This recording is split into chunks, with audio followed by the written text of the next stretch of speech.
E hoje eu quero falar sobre o que Jesus disse lá na última ceia, em memória de mim.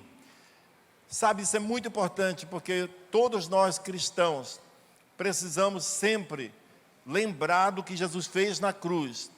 Ninguém que decide viver por conta própria, dizendo, eu já alcancei um patamar que eu não preciso ter esse cuidado, está muito enganado. Jesus disse, sem mim nada podeis fazer. Nenhum de nós pode, por decisão própria, avançar na vida e ter sucesso. Nós precisamos nos alimentar de Deus, buscar as verdades de Deus, relembrar tudo o que Ele fez para que a nossa fé seja fortalecida. Nos últimos passos de Jesus, antes da crucificação, Ele reuniu seus discípulos para celebrar aquela que seria a última Páscoa dele aqui na terra, antes da sua crucificação. Naquela ceia, Jesus falou mais de uma vez, façam isso em memória de mim. Então Jesus enfatizou muito essa questão de que aquela ceia deveria ficar na memória de todos eles, como o início da vida cristã, o início do projeto de salvação de Deus, entrando em ação agora na terra. Porque até aquele ano, eles celebravam a morte dos cordeiros, que representavam a libertação do povo de Israel lá do Egito. Mas agora ele estava falando do Cordeiro de Deus, que iria possibilitar a salvação de toda a humanidade, até que Ele venha, amém? E foi isso que nos alcançou. A cruz foi necessária para a nossa salvação. Em Colossenses capítulo 2, versículo 14 e 15, diz que nela, na cruz, foram cravados os nossos pecados, e que ali na cruz foram também despojados os principados e as potestades. Quando Paulo fala que os nossos pecados foram cravados na cruz, ele usou uma palavra grega, que é xerograpon, que era referência a um documento que qualquer pessoa que contraía uma dívida, assinava aquele documento como uma confissão de dívida. E enquanto não pagasse aquela dívida, a pessoa estava presa ao seu credor. Muitos perdiam até a família. Se não pagasse a dívida, eles levavam o filho como escravo. Se um filho não pagasse, levavam o outro. E se a conta fosse tão grande, levava muitas vezes a família toda. Era uma escravidão, a pessoa ficava ligada. Aquele papel tinha um poder tremendo de escravizar. Era mais ou menos como a nota promissória. Quem aqui já usou a nota promissória? Pouquíssima gente. Eu imagino que muitos nem sabem o que é. A nota promissória era um documentozinho que aparentemente não tinha nenhum valor. Você comprava em qualquer papelaria um bloquinho daquele, como se compra um bloco de recibo. Só que a nota promissória, uma vez assinada por você, tinha um poder de talvez te levar para a cadeia se você não pagasse aquela dívida. Então qualquer compra simples, igual aqueles camaradas que andam na rua vendendo vassoura, cachorro, carvão, tudo junto, e que ele chega nas casas e bate palma e oferece, e aí você diz, eu quero comprar.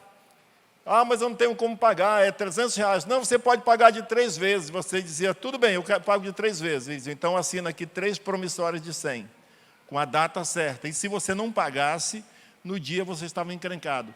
Paulo está dizendo que o escrito de dívida que havia contra mim e contra você, que nos deixava escravos, pensando que não tinha jeito para a nossa vida, com medo da morte, sem poder avançar, porque nós estávamos condicionados a uma escravidão. Ele diz que esse escrito de dívida foi cravado na cruz do Calvário.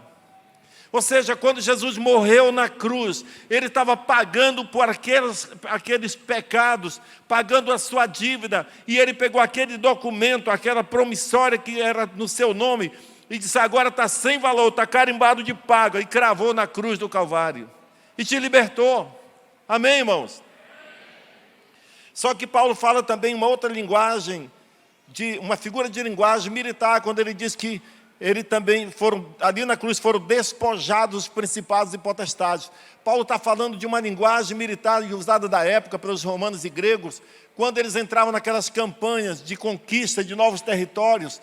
Aqueles governos, principalmente os romanos e os gregos, fizeram muito isso. Eles pegavam os seus melhores generais e mandavam e diziam, nós vamos tomar a cidade fulana de tal. E geralmente a cidade era governada por um rei.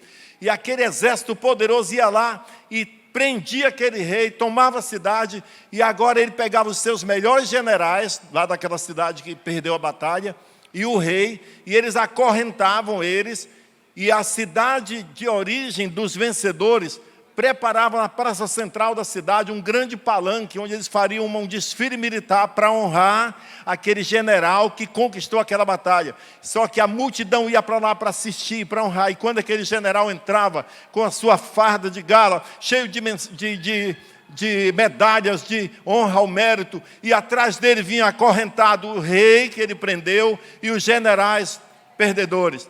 E eles despojavam ele publicamente, eles expunham ao desprezo, e diziam, eles não têm mais nenhum poder, vocês agora são nossos escravos. A Bíblia diz que Jesus fez isso com os principados e potestades. Lá na cruz do Calvário, Satanás perdeu o seu direito, o seu poder que ele tinha de governar. Ninguém pode mais ficar debaixo da escravidão de Satanás, a não ser que você seja ignorante da verdade. Na verdade, o que Jesus fez aqui foi destruir o poder que o inimigo tinha sobre você e sobre mim. Sabe qual era o poder que nos escravizava, irmãos? Era o poder da consciência culpada, pecaminosa, que quando você sabe que Jesus pagou a sua dívida e ele destronou Satanás, ele não pode mais te enganar agora. Você não pode mais ser escravo dele, amém? Todos aqueles que recebem Jesus como Senhor, recebem a liberdade. Na cruz, Jesus esmagou a cabeça da serpente. Em Gênesis, no capítulo 3, versículo 15, fala que quando Deus foi lá com Adão e Eva, que tinham pecado, e Deus começou a distribuir a sentença para cada um, deu a punição de Adão, deu a punição de Eva, e para a serpente ele disse, você é maldita por ter feito isso. Deu uma sentença lá que ela comeria pó todos os dias, rastejaria por toda a sua vida. E ele disse, eu porei inimizade entre você e a mulher, porque você enganou a mulher, entre o seu descendente e o descendente da mulher. Este te ferirá a cabeça e você ferirá o calcanhar. Ou seja, Satanás agora ele age apenas por traição, apenas por engano. Porque o descendente da mulher, quem foi o descendente da mulher?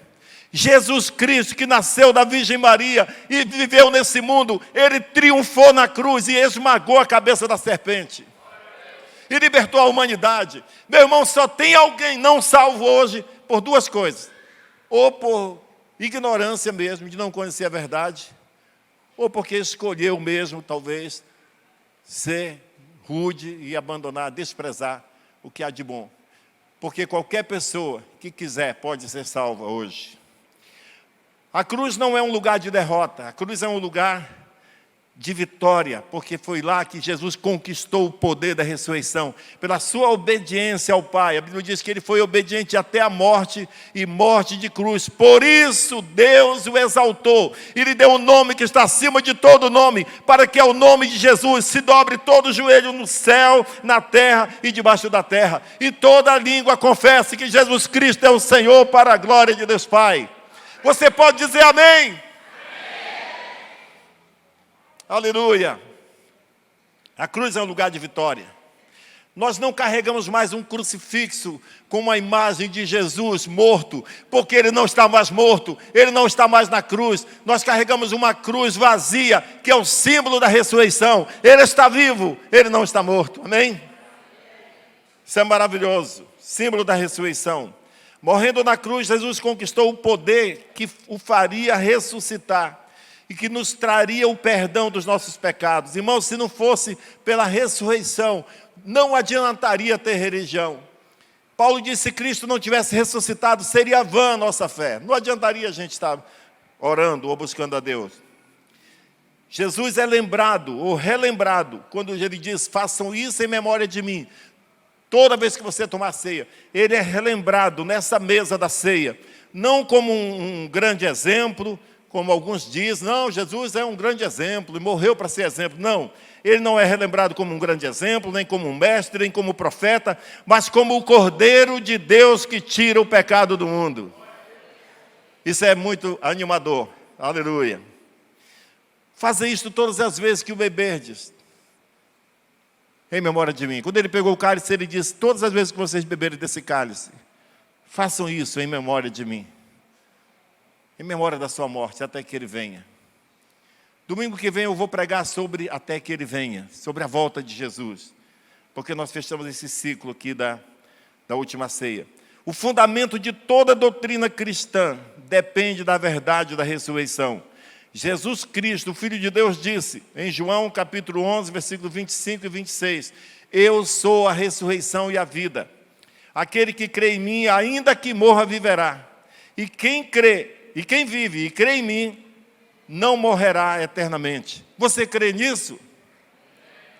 Foi Jesus quem falou esse versículo. Ele disse, na verdade, não era um versículo quando ele falou. Ele falou isso e ficou registrado como um versículo. Mas ele disse, quem crê em mim, ele falou, eu sou a ressurreição e a vida. Aquele que crê em mim, ainda que morra, viverá. E quem vive e crê em mim não morrerá eternamente. Você pode até passar pela morte física, mas eternamente você não vai morrer. Você já está destinado para a vida eterna. As autoridades da época fizeram de tudo para negar esse evento tão poderoso da ressurreição. Eles pagaram os guardas que estavam vigiando os túmulos para dizer que Jesus não tinha ressuscitado, que eles tinham dormido e que os discípulos foram lá e roubaram o corpo de Jesus. Fizeram qualquer coisa que eles podiam fazer. Eles prenderam os soldados, tiraram de circulação para que eles não viessem a divulgar esse evento tão maravilhoso que selou a nossa salvação, que foi a ressurreição de Jesus. Crer na ressurreição de Jesus faz toda a diferença na nossa vida de fé. Irmãos, se Cristo não tivesse ressuscitado, nós não teríamos esperança. Então a ressurreição é o ponto-chave da nossa fé. A verdade é que se a ressurreição não tivesse acontecido de fato, Jesus teria sido apenas um profeta, um homem bom exemplo. Porém, depois que Cristo ressuscitou dos mortos, seus seguidores sabiam com certeza que Jesus era quem ele afirmava ser, a ressurreição e a vida, o Salvador do mundo. Aleluia! O Salvador do mundo. O meu Salvador, o seu Salvador. Com isso, a ressurreição de Jesus possibilitou que os cristãos do mundo inteiro recebessem o poder da vida do Cristo ressuscitado, agora reinando dentro deles. Sabe, irmãos, por causa do poder da ressurreição, por causa da ressurreição de Cristo, agora no mundo inteiro, qualquer pessoa, assim como eu e você, que entregamos a vida para Jesus, que nascemos de novo, no mundo inteiro, no Japão, na Índia, na China, na Coreia do Norte, qualquer lugar onde tem um seguidor de Jesus, esse mesmo Cristo ressuscitado que habita em mim, habita em você, habita nele, nos faz um corpo só dele na face da terra. Amém? Isso é muito maravilhoso. Em Filipenses capítulo 1, versículo 21, o apóstolo Paulo disse, porque para mim o viver é Cristo, o morrer é lucro. Quando você tem Cristo ressuscitado dentro de você, você não importa mais com essa vida. Se você viver, você vai viver para fazer a obra de Deus. Se não tiver mais o que fazer, então você não se importa. Porque para você e para mim, o viver é Cristo e o morrer é lucro. A ressurreição do Filho de Deus selou a promessa do Senhor de que todos os que creem nele experimentarão uma vida de ressurreição e compartilharão a vida eterna. Sabe, irmãos, quando a grande esperança que nós temos é que todos aqueles nossos entes queridos que morreram em Cristo, nós vamos poder encontrá-lo um dia. Isso faz a diferença até nos velórios da vida. Nós, pastores, participamos da maioria dos velórios que acontecem. E pensa na diferença que é o velório de alguém que tinha entregue sua vida para Jesus, que tinha Jesus como Senhor da sua vida. A família está contando piada lá no velório, sorrindo, de vez em quando chora um pouquinho por causa da saudade, mas eles conseguem contar com alegria os feitos daquela pessoa. Não há um desespero, porque eles sabem que vão encontrar um dia novamente, eles sabem que estão caminhando para o mesmo local. Há uma esperança para aqueles que estão em Cristo Jesus. Em 1 Coríntios 15, 20 diz, mas de fato, Cristo ressuscitou dentre os mortos e foi feito primícias dos que dormem. Jesus se tornou o primeiro a ressuscitar. Então, depois dele, todos os que morreram em Cristo têm a esperança de ressuscitar também. Amém, irmãos? Isso não é animador?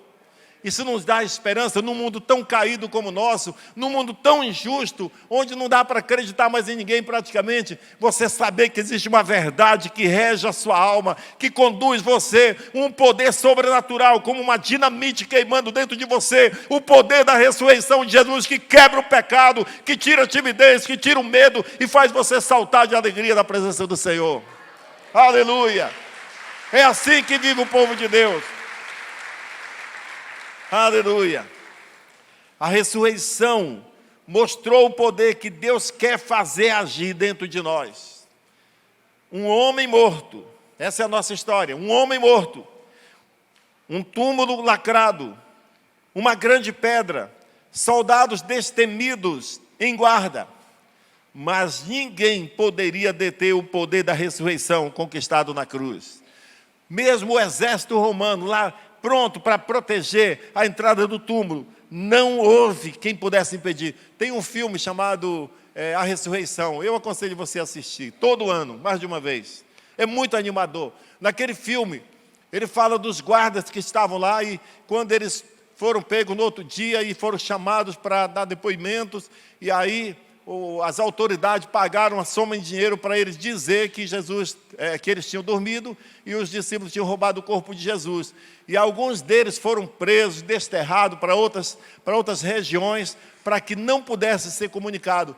Mas teve um general, ou aliás, um centurião chamado Flávio, que ele começou a crer em Jesus. Ele começou a ver a história dos discípulos, e ele começou a crer em Jesus, e ele decidiu investigar. E quando ele passou a investigar, ele soube que um daqueles soldados que estavam na guarda estava preso num campo lá de refugiados ou de prisioneiros, e ele chegou lá com ele e começou a conversar e perguntar o que aconteceu naquele dia lá. E ele falou, não sei, nós dormimos e os discípulos roubaram o corpo de Jesus, depois a gente fugiu com medo. E ele percebeu que ele não estava falando a verdade. Não, você tem alguma coisa a dizer, você viu, o que você viu?